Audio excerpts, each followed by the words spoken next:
Thank you so much for staying with us. You're still watching Namibia Connects right here on the NBC. Now, Hiskia Asino is a PhD candidate in aquaculture and nutrition at the University of Namibia's Sam Nujoma campus that's situated at Henties Bay. And he is advancing his research on the potential of aquaculture to address some of Namibia's most pressing socio-economic challenges. He joins us this morning in studio to unpack more on his research and the potential of aquaculture in Namibia.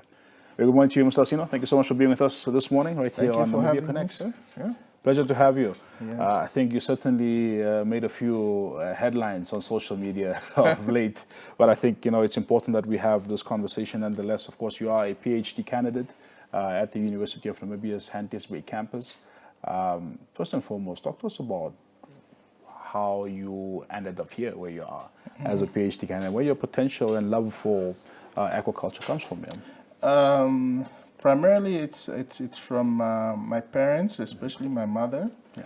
She always never understood that why do we have to have a reliance on food and accessories that we use on a daily basis, while we can do it ourselves. Yes. So I can't do everything. So aquaculture was one of the things that actually really got to me, especially because we have a huge marine system. Yes. And it's one of the biggest GDP contributors. Absolutely. And we also have perennial water bodies. Talk about the Kunene River, Kavango, Zambezi, going all the way up to the Orange River. So the potential lies within that resource system that's sustainable. It's not like mining. It's much renewable. more It rains. yes. It was even raining today, and yesterday as well. So, it's now to tap into that potential for us to be able to create now the nourishment for our people. Yes. In terms of the feed, of fish and other aquatic organisms, even frogs, snails, everything is it's water related. Crocodiles. Exactly. We have it all. Exactly. Yeah. How far have we come as a country in that respect? Where do you place us in? Generally, the ministry and the government has done quite relative strides in this industry by establishing inland aquaculture centers, which I can mention. There's one in the Umsati, there's one in Oshana, there's one in Okavango East, there's one in also Hardup. Yes. However, despite the establishment of these facilities, there has been a shortfall because there haven't been enough financial injection to support them and make sure that they are able to contribute, to the capacity that they're able to. In addition to that, before independence, there was no such thing as Namibia University of Namibia. Yeah. The University of Namibia, sorry. Established in 92, yes. Yes. Yeah, so one of the courses and the degrees that are being offered there is in aquaculture. Yes. And I'm actually an alumni from that. Fantastic. So through those courses that I went through, we were able now to get inspired into venturing and understanding the potential of how a water resource can actually be productive in terms of creating aquaculture. Absolutely, and also impact the socio-economic aspect of people's lives. Your current research, you're a PhD candidate, of course, in aquaculture and nutrition. Talk to us about the focus of your studies right now. Okay, based on that, it's one of the fundamental areas of developing the aquaculture sector. Yeah. So, in order for the sector to develop, you have to identify what ingredients are available locally Yep. that are untapped. And in order for you to do that, you have to research them. You have to understand their compositions and how how you enable how you can formulate a diet to now feed the aquatic organism that's under your consideration. Right. So what my research is going to do is going to there's conventional fish meal. Okay. Fish meal is which we produce locally in Namibia, and then there's seal meal, which is a new product. So we produce seal oil in Namibia. Nice, nice. So there's a byproduct from seal meal. From seal oil, which is now seal meal. Okay. So now I'm going to use the seal meal to replace the fish meal to see whether it's going to have a negative impact on the feed of the fish that I'm feeding the fish. Okay. Or is it going to be able to have even an improvement on the existing? And also there's also a cost factor because of the high demand of fish meal. I think last time I checked, it's around 28,000 per ton. So while you have seal meal, which is around, I think, 12,000. Oh. So you see there's a significant difference. And you know, it's a protein source for the diet of the fish. So it helps you reduce the cost of feed for the farmers who intend to fish farm. And at the same time... Is that what you're doing right now on the visuals that we're seeing there? I can't really see them. Is that what you're doing right now? Yeah. I'm processing feed there, I'm processing feed, and I'm also feeding the fish there already, That's what I'm busy with. Fantastic. So it will be a cheaper alternative, essentially. Yeah, it is definitely and possibly a healthier, more protein-rich alternative as well. Yes. Yeah, look, there's still more research that needs to be done to be able to know the the health and the long-term effect. However, and then the second part is the species. Yes. So basically, just to give you an overview, is that Nile tilapia globally is the primary species that is used to farm tilapia. Okay.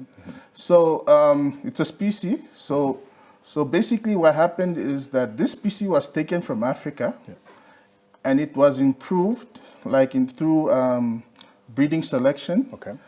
In other countries through the World Fish Center into a prominent product. It's just like having a guni and a Brahman. So So actually they improved the Nile tilapia and then they distribute it throughout the whole world. Nice. And now Asia is now the biggest producer of Nile tilapia. While Africa has dismal figures. Wow. Almost neglected. Well, maybe Egypt is the only country which you can say that, they actually part of the bandwagon. However, coming back to that is to say that, we have local species of tilapia. Yes. But they haven't gone through that process of a breeding program, which now you can create now a viable species that can grow to those levels of making it viable for fish farmers to farm with. Very much indeed. Obviously, we know that research in itself is a very costly exercise. I mean, you just gave us some figures there as well, as far as the feed, etc., is concerned. But in essence, research in itself is very costly. Talk to us about the support that you're receiving and what you make of that support here. Well, yeah. Yeah, it's actually really out of passion to the most part of it. Yeah. I have received some support, through a few friends here and there. Yeah, in terms of for instance, my fish ran out of feed, for example. and you help a brother out with a bag or two to get some ingredients and mix it up again. Yeah, but it's really a big challenge, and these industries are the industries that need to be developed because the primary resource is already available. True. In terms of the land, in terms of the water resource, because we do have rivers, despite we being the most driest country in the world. But within those rivers, nothing is currently happening. There's a second element to that, is to say that the rivers are currently depleted. The fish catches are not this they were 20 years ago. Not only that, but the quality of the fish as well. Yeah, and the quality of the fish. So we have a growing population, we have high unemployment, we have food insecurities, but we have the resources. And and in Namibia, for instance, one thing that we have to understand is nobody's gonna come solve our problems. Absolutely. We are the ones who have to solve our problems ourselves. Absolutely. And once we come together as a nation, unitedly, and avoid disputes, you this, you that, and focus on what needs to be solved in the prime moment right now. That's when we're going to accomplish something of significance. Very much did.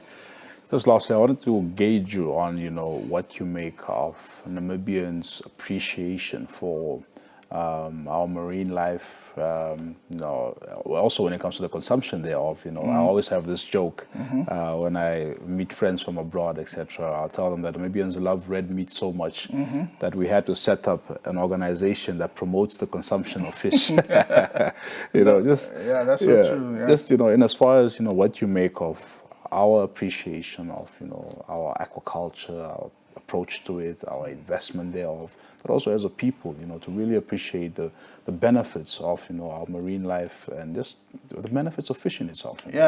Look, I can tell you that Namibia is one of the blessed countries on this planet, given the population and given the landmass that we have. That's all you need. You go to other countries, people don't have that. And in addition to that, Namibia is one of the 4 countries in the world which has the Benguela upwelling system. It is an upwelling system that creates high level of productivity. Wow. So there are only 4 places in the world that has this. And Namibia, the whole coastline has it. Wow. Yeah, and so from that alone, it's about research again. We're coming back to research. Because you're never gonna know the value of the resource until you understand it. Understand it. Yeah. So fundamentally, it starts from there, because you can't expect to copy something from Europe, copy something from China, but you don't know what you have in your backyard. You don't know. Yeah, exactly. So fundamentally, that's the key thing. So we have to really invest and prioritize investing in research. And founding father has always been emphasizing on this. They said that we can't do a medical school, we can't do an engineering school, but they are standing there. There they are today. And people are studying, we are there. We are the products of that. Hiskia Asino, thank you for being with us. We wish you all the best with your studies as far as aquaculture and nutrition is concerned, and we hope to see some viable alternatives, of course, to some of your studies, and all the best to you, man. And one thing that I'll close off with is that we should always strive to do what's best for the nation. True. Put the nation first before yourself. Absolutely. And then eventually, we'll develop the country into a very, very prosperous place.